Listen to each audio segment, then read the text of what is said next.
Jordan. Non mais ça s'appelle du militantisme politique. En 2019, il avait fait un autre spectacle qui s'appelait Communautaire. Donc c'est pas la première fois en fait qu'il réalise comme ça des spectacles où en réalité il demande tout simplement le séparatisme.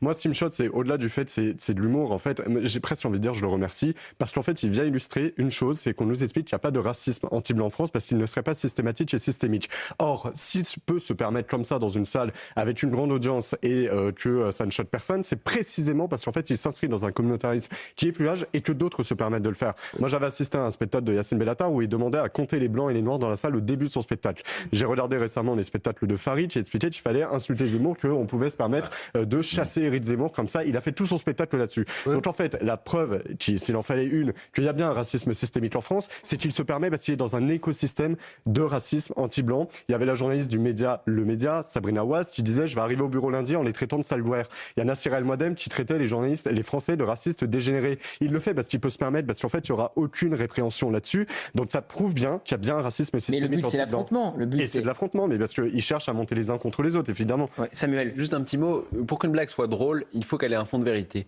Or, les Français ne sont pas sales, et il faut rappeler que c'est l'Occident qui a inventé l'hygiène. L'importance du lavage de mains, c'est un médecin hongrois au XIXe siècle qui l'a démontré et qui a montré que ça réduisait la transmission des maladies. C'est l'Occident qui a inventé des vaccins et les normes d'hygiène, etc. Donc, les Français sont beaucoup plus propres que les ressortissants d'autres pays. Non, mais oui, alors là, vous êtes très terre-à-terre dans votre approche, oui, c'est... Non, mais attendez, pardon. Je sais pas, je vais pas comparer les peuples et l'hygiène des peuples, ça... Non, mais je compare pas les peuples, je compare les normes d'hygiène selon les civilisations. Oui, mais l'Occident... Il dit ça, il pourrait dire autre chose, voilà, c'est pas ça le sujet. Le sujet, c'est... Mais non, parce que avant, il disait il faut insulter les guerres, donc les Blancs... Le but, c'est l'affrontement, c'est n'importe quel prétexte est bon. On peut répondre factuellement, sa blague n'est non seulement pas drôle, mais pas vrai et pas drôle d'ailleurs parce que pas vrai. Pour qu'une blague soit drôle, il faut mettre en lumière une contradiction, il faut pointer une vérité qui est tabou.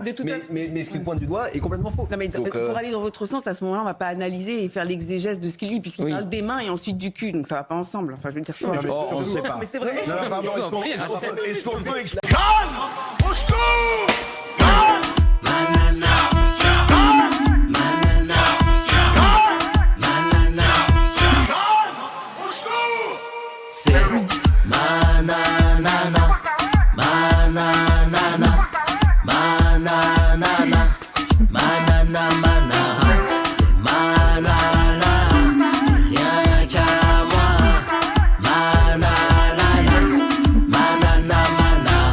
La chanson de l'été, Nana Manara de Nicolas Malone sur Spotify, iTunes, et bien sûr Deezer pour bouger, danser, se remuer.